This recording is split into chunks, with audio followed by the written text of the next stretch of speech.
It's a Tuesday night in 1952 Suburbia.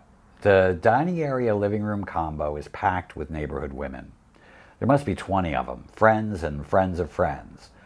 You, as the hostess, are in a freshly starched and ironed party dress, standing behind the peninsula that separates the kitchen from the rest of the gang, and on the countertop in front of you are all manner of containers in opaque white and pastel colors.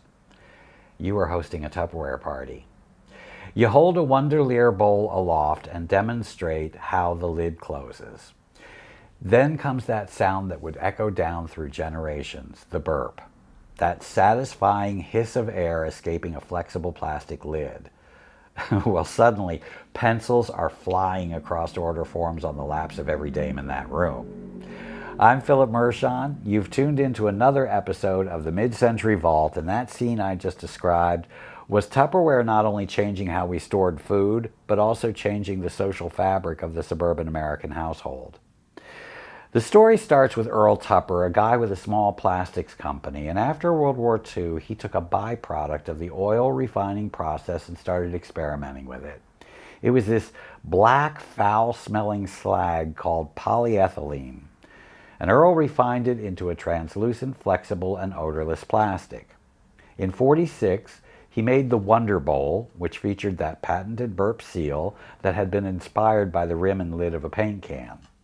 But there was a problem. It flopped in the stores. People didn't trust plastic yet. They saw it as a wartime military material, and they certainly didn't understand the vacuum seal. So enter the most important person in this story, Brownie Weiss, a single mother and a sales powerhouse. Weiss realized that Tupperware needed to be demonstrated, not just shelf displayed. She pioneered the Tupperware home party. Here she is, throwing a water-filled bowl across the room to show just how strong that vacuum seal was. These antics of hers worked so well that by 1951, Tupper pulled his products from store shelves entirely, named Brownie the head of sales and marketing, and sold the line exclusively through these social gatherings. The 50s and the 60s were the peak era. For many women of the time, a Tupperware party was more than a shopping trip, it was a career.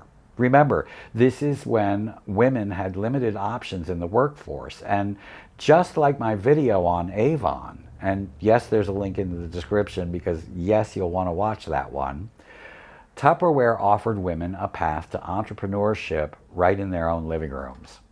As a social network, the gatherings were an excuse to gather, gossip, and play games. These parties were fun. There were free gifts given to the craziest hat made out of Tupperware products. And then there was the status symbol aspect.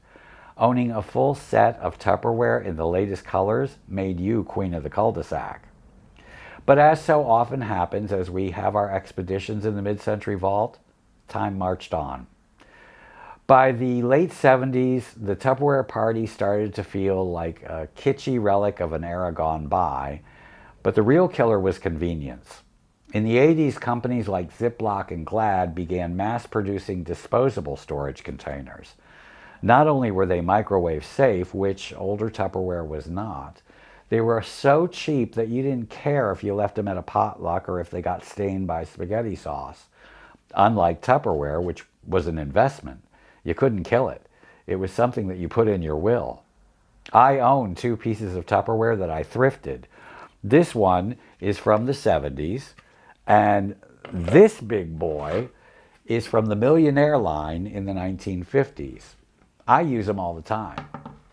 Now, I feel like I'm not telling the whole story if I don't circle back to the wacko, fraught relationship between Earl Tupper and Brownie Weiss. These 2 controlling outsized personalities were on a collision course. By '54, Brownie was the first woman to be featured on the cover of Business Week magazine. She was also doing lots of press, TV, and radio appearances, and being hailed as the single reason for the success of Tupperware, never mind the founder and the product itself. And adulation being the seducer that it is, it got to her, and she was more and more content to be solo in the spotlight and more dismissive of Tupper, not giving him any credit for his continuing innovations. One interoffice memo exchange tells you everything you need to know. When replying to an advice that had been sent by Tupper, Weiss wrote back to him, "Your advice is about as welcome as a first-class case of leprosy." For Tupper's part, the more she shined, the more offended he got, and he sought to control and rein her in.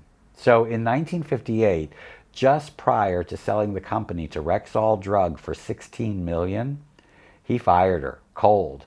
And then he directed her name and accomplishments been removed from the company files. And as if all that wasn't enough, he had all the remaining copies of her book, Best Wishes, buried in a deep hole on the company property.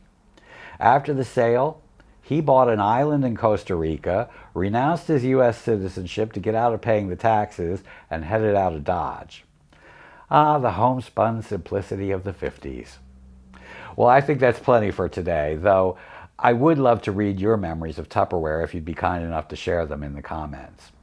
This is your pal, Philip Mershon, signing off, and until next time, burp your bowls.